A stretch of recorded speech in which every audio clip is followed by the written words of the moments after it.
Hello and welcome to another episode of History Bluffs, where truth is stranger than fiction.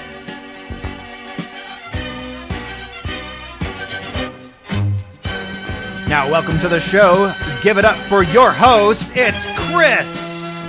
Hello, everyone. Welcome to another episode of History Bluffs, where truth is indeed stranger than fiction. And we have an exciting show on tap for you this evening. First, I would like to thank our tech, Adam. Everyone give it up for Adam. Adam is fantastic in doing the magic behind the scenes. Goodbye, Chris. Much, Adam.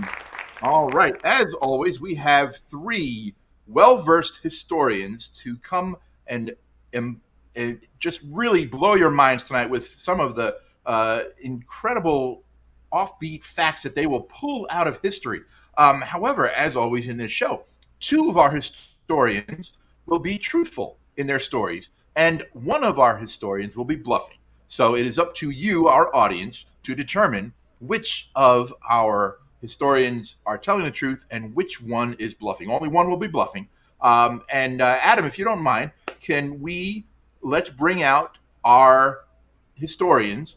We'll start from Claremont, Florida, coming to us from Claremont, Florida. Let's give it up for Miss Gina. Representing Claremont. Woohoo! Hello. How are you, Gina? Are you having a great day? I'm having a great day. Like literally great day. How did you know? Is it showing on my face? It was indeed showing on your face, and I was hopeful that you were having a great day because I just love it when my friends are having a great day. I also had a great day. Why has your day been great so far? Oh man, because it's Wednesday, hump day. Woo! Hump day. We're over the hump. Now we're on the downslide for the rest of the week. It's all good from here. All right. Well, welcome, Gina. We are excited to hear your story in a second, but let's see who your fellow historians will be. We are going to now, from Orlando, Florida, bring in Alan. Hello, Chris. Alan. Hello, Gina. Alan, if you had to tell us what was the greatest decade of your life so far? The 80s hold a great place in my heart. It was where my earliest memories started, and it's a cool decade to look back on. It is indeed. And now we're talking to kids who, they look back on it like we did the 50s, which is kind of cool. So yeah. Yes, things were cooler in my day. Doggone it. And for those of you listening on a podcast that can't see us, Alan and I are in the ballpark of the same age range, and 80s was the greatest for me as well. So far, they've all been great, but that one particularly stood out to me. Last but certainly not least, we're going to bring out our third historian. He is coming to us from an undisclosed location. Let's bring out Darren. What? Chris, man, I told you my code name is Condor. Condor, my bad. Right now, that's on the internet. I misspelled it. I just said condo, so I didn't know why coming from his condo, but I didn't want to give it away. Let's see, Darren. Darren, what's something that just grates at your nerves? That just really gets on your nerves? It's just these government cover-ups. Oh. Everything is being covered up. The truth is out there. You've got to look for it, Chris. Okay, all right. Important point. Good to know. And for those of you listening on the podcast that can't see him, Darren is wearing a hat that is lined with aluminum foil so they cannot hear or read his thoughts. Ladies and gentlemen, I asked those questions of our historians. Thank you for that. I asked those questions of our historians because tonight's topic that they are going to regale us with their knowledge is great. And they can take it either way, G-R-E-A-T or G-R-A-T-E. Now I'm going to ask Adam to put up the historian rules for tonight's show. Adam, if you'd be so kind, put up the rules and I'll explain it to the audience, where our historians, as I mentioned at the top, we have three historians. Two of them are going to be truthful in their stories and one will be bluffing. The historians are inspired by the topic. I just gave them the topic. It's great. They did have a little bit of a heads up, so they've done some research, but they're doing more right now and they're finalizing their stories. The true stories are factual. So the two historians telling the truthful stories are factual stories. The Bluffs story is fictional. It is a made-up story. And we ask no audience help. If you know a particular fact or series of facts about one of the items mentioned by one of our historians, please keep that to yourself and hold that for the end. We will have an opportunity at the end for everyone to guess which of our three historians is tonight's bluffer. So, with that being said, the way the format works is we will go to each of our historians. They will tell us a piece of their story in three parts. The first round of each story will be 75 seconds long. The second round will be condensed a little bit down to 60 seconds. And then the third round, where they will wrap up their story, will come in at 45 seconds each. So, with that, I will start with how I see you all on my screen. And I'm going to ask Alan to take the mantle and be the first historian to tell us the beginning of his story. So if you would, Adam, let's introduce round number one. Alan, you are going to be on the clock, and you shall start your story when you hear the boom and the timer start. I heard the boom. So, all right. My inspiration for the word great was the television series from the 80s that I referenced earlier today, The Great Space Coaster, which was, I'll start from the beginning. William Ford and Herbert Jones were involved with the Sid and Marty Krofft Company in the 1970s, and during that time they did stuff like H.R. Puffin stuff and other shows for kids, but they had the bright idea to make their own show for syndication. And after years of brainstorming, they came up with some puppet designs and designed the Great Space Coaster, which was a roller coaster car that could fly through space through who knows what power. And it was not only syndicated on broadcast television, but also it would air on basic cable. And Jones was always fascinated by the pronunciation of new with regard to the wildebeest, and he always thought the G should be pronounced. And so he created a character named Gary Gnu, where he would needlessly add the non-silent G in front of every N, and this led to his catchphrase, "No GNUs is good GNUs" with Gary Gnu. Well timed, my friend. All right. That is a very interesting story. Gina, I will start with you. A little bit of GNU information from me from Alan on that. How about you? What's your take on Alan's story? Well, since I was born well after the 80s, I can say with certainty that I'm not familiar with this show. But I feel like I know this song from some, like the Great Space Coaster. Yeah, yeah, yeah. Is that? That's very, so, very close. Very close. For someone who never saw the show, that is very good. All right. Yes. Well, I don't know. Like he's throwing in some things that I've heard, but also he could be doing that as trickery. So I would reserve the right to make my opinion for the next round. Okay, very good indeed. I'm not sure yet. All right. Not sure. That's fair. Darren, let's bring you on screen real quick. And Darren, does Alan's beginning of the story about the Great Space Coaster, does that give you nausea at any point? No, it's absolutely true. This is one of the greatest government cover-ups in history. Gary Gnu, he was like Deep Throat or the Pizzagate guy. I can't believe nobody's heard of him. Okay. All right. Interesting take. All right. Well, Darren, since you're on screen, we're going to keep you up there, and we're going to have you begin your first round, your opening salvo of your three-part story. And I'm going to ask Adam to bring on the boom and the clock, and you will start your story. Okay, it's time you hear the truth about Molasses. And you're not going to hear this in the lamestream media, because all they talk about is guns and abortion and the Pope and COVID. No, they don't talk about Molasses, because Big Molasses doesn't want you to know the truth. They want you to think Molasses is slow as Molasses in January. That's what they tell you. That's what they want you to think, and it works. People think it's slow, but it's time for you to wake up and taste the truth about a massive cover-up that nobody's talking about, and it was called the Great Molasses Flood. That's what they want you to call it, but I call it the Boston Molasses. So picture this.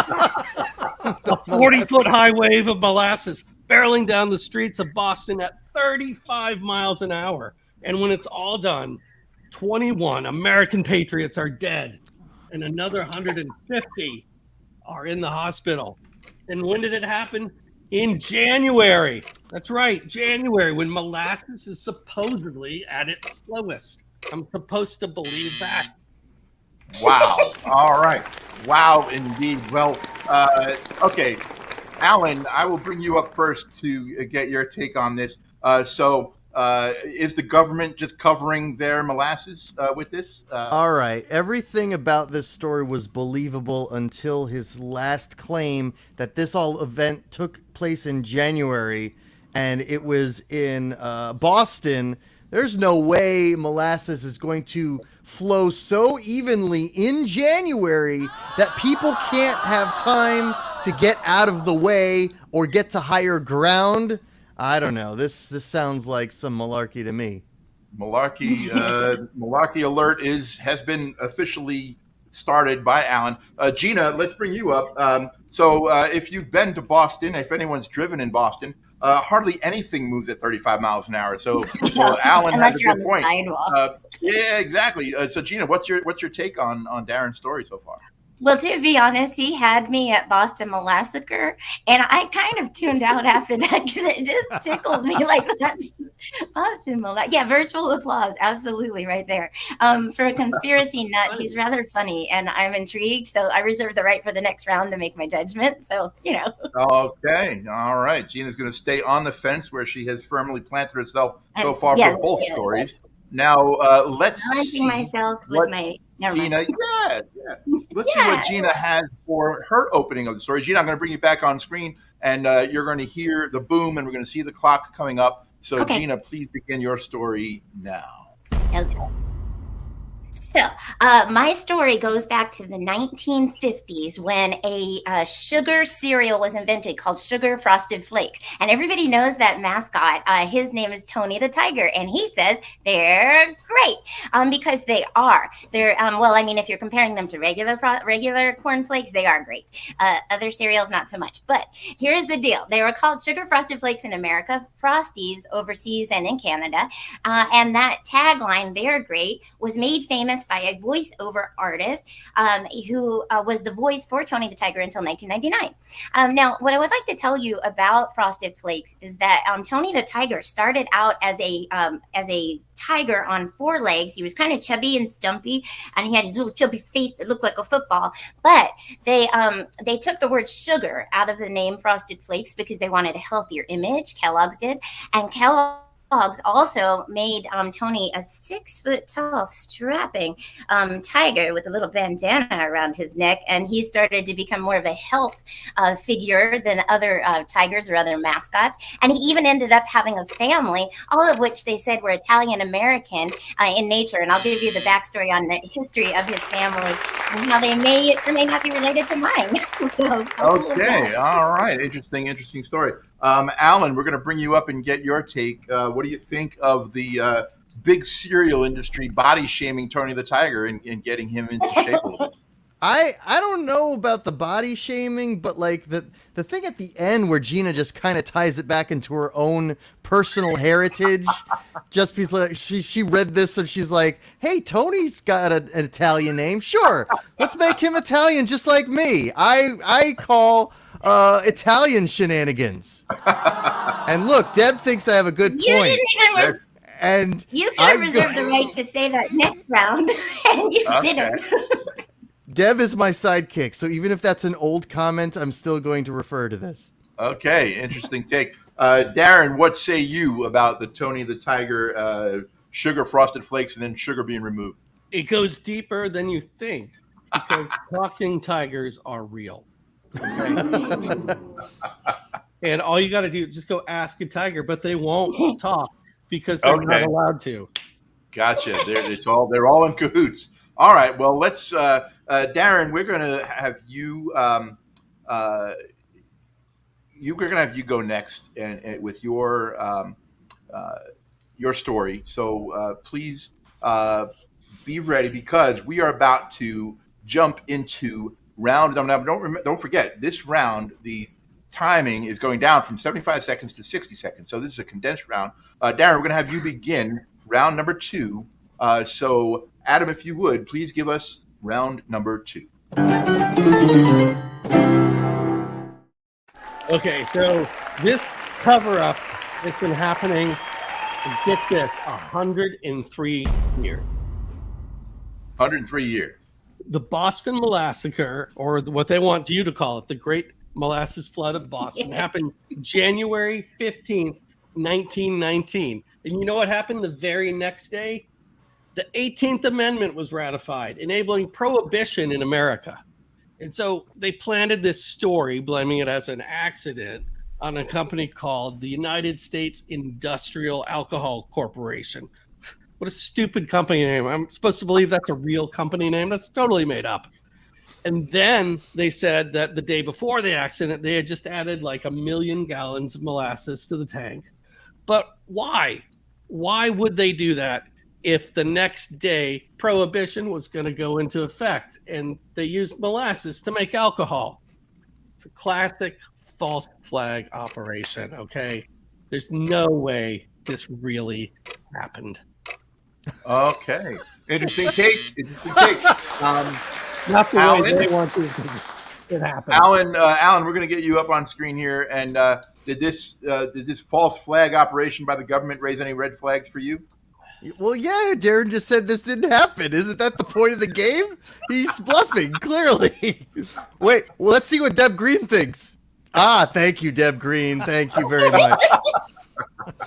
Good point indeed. Okay, Gina, come back up onto the screen. Gina, we're going to put you in the spotlight. And now, are you ready to come off your fence and tell us what you think either way? Yes, about Darren? I'm on the ground, Chris, already, because the reason I came off my fence, and Darren, maybe you can remedy this in the last round, is because he did start. I mean, that's a really great cover-up. Let me be a conspiracy theorist on a history show where I am supposed to be pretending to tell the truth, but maybe bluffing. Like, it's brilliant, if I'm being honest, but now, like, I really believe he's bluffing because that is a good angle.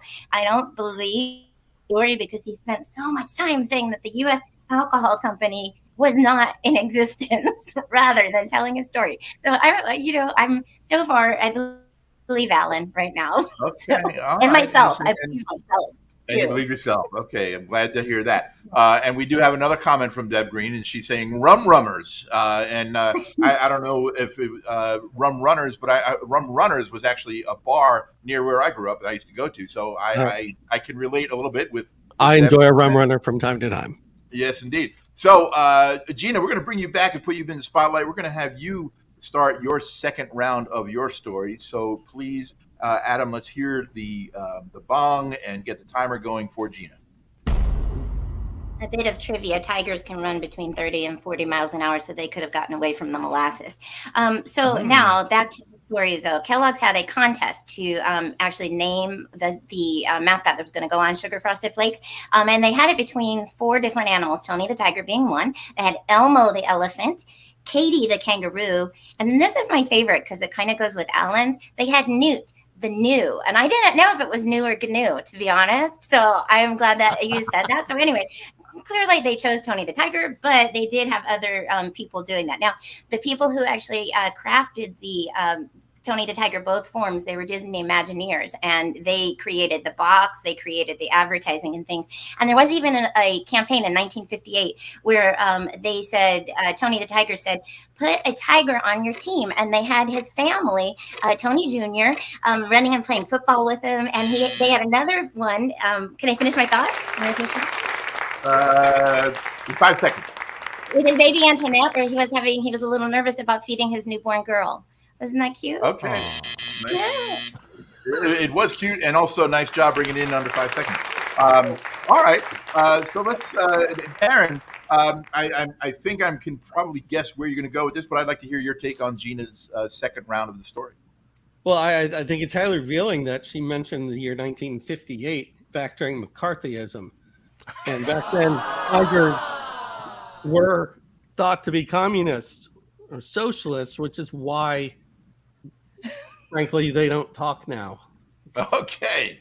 Been part of a deal with the government. They don't talk anymore. Part of their deal with the government. Okay, very interesting. Alan, was the naming, the alliteration in the naming, was that alliteration interesting to you, or was it just a bunch of litter? Well, I have to say props to Gina for riding my coattails as far as introducing news into our History Bluff episode. But yes, the new is also a wildebeest, and I could understand why she would think that was such an exciting concept to interject to her story, probably last minute, because we all know that Gina is also an improviser. So kudos to Gina for improving that additional piece of information last second. Very good, Gina. Very good. All right. Very good indeed. Very good indeed. All right, Alan, we're going to leave you in the spotlight here and have you tell us your second round of your story. You're going to have 60 seconds when the bong goes and the timer comes on. All right. So Ford had a child who had a fear of clowns and thought that a gentle, overly round, large clown may allow kids to get over their coulrophobia. I just thought that was an interesting fact. But as I mentioned earlier, Gary Gnu had a segment featuring human interest stories like he liked to feature on the Gnus Speed Reader. And Speed Reader, who's played by Michael Kren, was a creator that he created because of his inability to focus on books. He thought Speed Reader would be an inspiration to children at the time with what had yet to be titled as attention deficit disorder. Michael, in an interview, said that he hoped children could relate to the great stories that he was exposed to, that he would boil down to 1-minute read-throughs. And Michael was a favorite to many of the performers backstage. In fact, he went on to marry one of the 3 human characters of the show, Francine. Okay. All right. Interesting. Darren, we're going to start with you, and have your thoughts changed at all about the veracity of Alan's story? Attention deficit disorder isn't real. Wow. Is he leaving? Darren. Okay. Darren. Is he leaving the show? Oh, wait. What? Darren. I think Darren, we heard. What? Darren, I thank you for the comment. Attention deficit order is not. It's not real. It's not real. Okay. Not real. Well, then there's a lot of people that have some explaining to do. I'm just going to leave it at that. I agree with you there. Gina, what's your take, Gina, on Alan's second round of the story? I just feel like the creators that he's making up for this show are really obsessed with speed. They had a roller coaster that roamed around the world or the universe, and the Speed Reader. I mean, did they do this all in a roller coaster car? Because, like, I'm thinking, like, it would be hard to read a book and ride a roller coaster. I just really feel physics-wise that is So I'm curious, like, how this all worked, and they didn't have GoPros back then, so I don't know if they have any film of it. But like, what? So now I'm off the fence completely, and I don't even know which side I'm on yet. Gina's off the fence, and she's breaking out physics for us to solve whether or not she thinks that Alan is bluffing. I will say this. I will say that Alan's story reminded me that if John Krasinski was Australian, his pandemic show would have been called Gnus. Gina, we're gonna have you come out, Gina, back in the spotlight, and we are now going to hear the wrap up. We've heard round 2 from each of our 3 historians. We are now going to go to our third. And, all right, I found it. Take your time. We're going to go our third and final round, and don't forget, for those of you watching and listening on the podcast, this round now reduces down to 45 seconds. So we're going to hear the conclusion of Gina's story, inspired by Sugar Frosted Flakes and the great Tony the Tiger. For 45 seconds, Gina, this is the beginning of round number 3. When you're hearing the gong and the timer comes on, you can tell us the finality of your story. Furries. Definition: adults who dress up in animal costumes, sometimes for sexual purposes. Johnny the Tiger got a Twitter account in 2013 where furries sent sexually explicit tweets and X-rated pictures begging him for sex. To which he replied, and I quote, "I'm all for showing your stripes, feathers, etc., but let's keep things great and family friendly if you could. Cubs could be watching." So most of the furries accepted and respected this request, but he did have to block a few followers who wouldn't back down. The other furries felt that gave them a bad reputation, so they furry shamed him and told him, "Tony, stop blocking random furries. We're not all after your frog." Just Chester Cheetah did not block anyone, just so you know. Okay, that took a turn. That took a turn. Chester Cheetah welcomed everyone with open arms. I did not see that coming. That took a turn. That's So, the point. I saved it for round 3. Alan, what say you about this?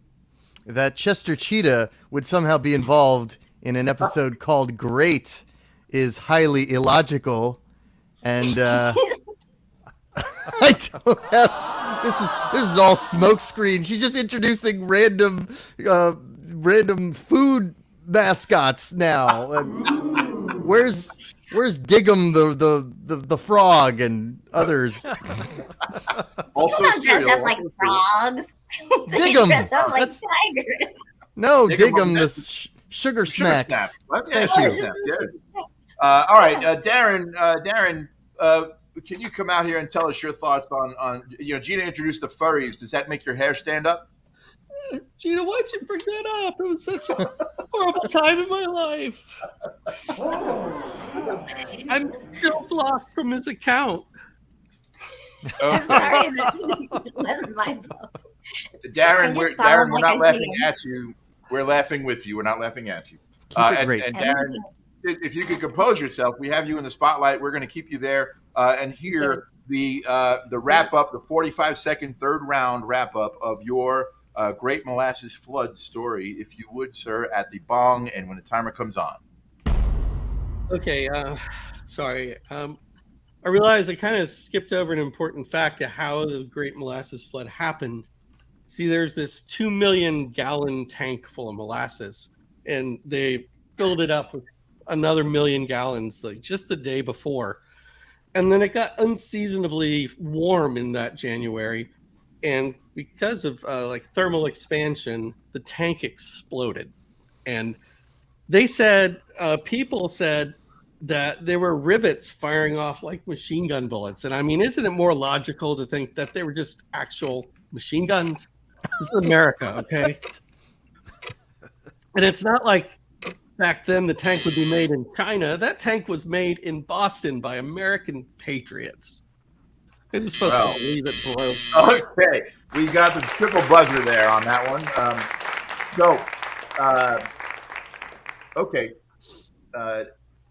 Darren just gave us some interesting new facts. Gina, what's your take on this? Well, I found it very interesting that he used the phrase thermal expansion, because that was actually a quote directly from one of the tweets that Tony the Tiger received. The one that got me banned. Do we vote right now? Like if who we think is lying, or do we? Not yet. Okay, well, I'll reserve that for later. We do have that coming up, but are you? I appreciate that. That was also another phrase coming up, but I mean, like it's amazing how like many things. It all they ties said. together. Okay, Alan, what's your take on this conclusion by Darren? Boy. So again, we're supposed to believe that back in 1908, it was unseasonably hot in Boston, Massachusetts in mid-January. And by the way, we're supposed to believe now that global warming's real. Yeah, well, this predates a lot of the Industrial Revolution effect of the world, so there's that. Also, the rivets popping off reminds me of the other rivets that popped off due to temperature change that happened apparently 5 years after this story, or the Titanic, where their rivets popped off when they were in the Arctic waters. So I don't know if that lends credence, or if there shouldn't have been a problem with the Titanic, because they should have learned from this Boston Molassacre. Okay. Okay. All right. Alan, we're going to keep you in the spotlight, and we have heard the conclusion of Gina's story. We've heard the conclusion of Darren's. We need the conclusion of the Great Space Coaster story. Please, at the gong, go ahead and tell your story. Well, I do want to mention the other characters from the show, or some other characters from the show. Goriddle the gorilla, Knock Knock the woodpecker, Edison the elephant, and there were still a few that I left out. But I want to give some kudos to the other human characters, the male characters that were in front of the camera, Roy and Danny, who went on to have promising careers. Roy went on to contribute to children's television, including Sesame Street and Mr. Wizard's World on Nickelodeon.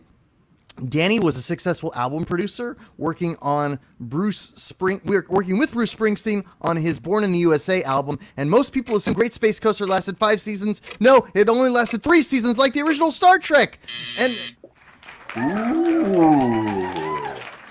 some interesting news at the very end thrown in there. Star Trek. Let's see, Gina. What do you take on? What's your take on Alan's conclusion? Oh, I think that he just took the Starship Enterprise and changed it into a roller coaster, and then told a story about it and changed all the characters to these funny little animals. I think that's what he did there. So I don't know. It just doesn't scan for me because there are some mascots out there who right now are fighting a Twitter war, and I feel like that's more important. Okay, interesting. All right, Darren, what do you take away from Alan's story? It's interesting he mentioned Knock Knock, because Knock Knock, Who's there? the FBI. That happened to me once, just once. Okay, all right. Good to know. Now we're going to ask our audience watching the podcast, watching the YouTube stream, to tell us in the comments which of our historians they think may be truthful or not, and which of the historians they think is the actual bluffer. So you don't have to tell us who you think is truthful. Just tell us which of the historians do you think could be the bluffer. And Adam, if we could, let's find out by putting all 3 of the historians up on screen so we could see who it could have been. All right. Chris, I'm going to ask you to step off the stage virtually. All right. Yes, and we're going to set everyone up here. We're going to organize them. And I will determine who has been the bluff. Because, I've known this whole time. All right, ladies and gentlemen, the reveal is upon us. Was your bluff tonight? Was the fictitious story told by Gina? Or was it, in fact, told perhaps by Darren? Or it could even have been your very friendly-faced but deceitful Alan. I'm going to tell you right now, for I and I alone know who the bluff was. It was Alan! Yes, that's right. While the Great Space Coaster did exist, pretty much all those behind-the-scenes stories were completely fabricated and untrue, yes. But there is truly a Great Space Coaster. We had some interesting that's guesses the only from part the of your audience. story that was true. We had some interesting guesses from the audience. We had Tom, who declared that Gina was the bluff, and Deb declared that Darren was the bluff. So of the audience participants, no one actually guessed Alan, and I did not know, and I would have guessed Gina as well.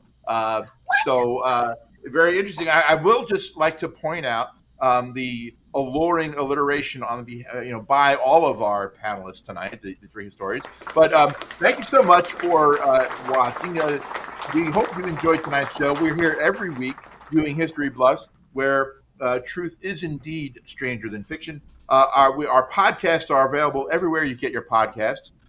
So please feel free to subscribe to our YouTube channel, subscribe to our podcast channel. And we would like to once again thank our historians. Give it up, please, for Gina, Darren, and Alan. Tonight's bluff, Alan. So thank you. Once again, thank everyone. Thank you to Adam, our amazing tech And thanks so much for watching. We will see you next week on History Bluffs. Good night, everyone.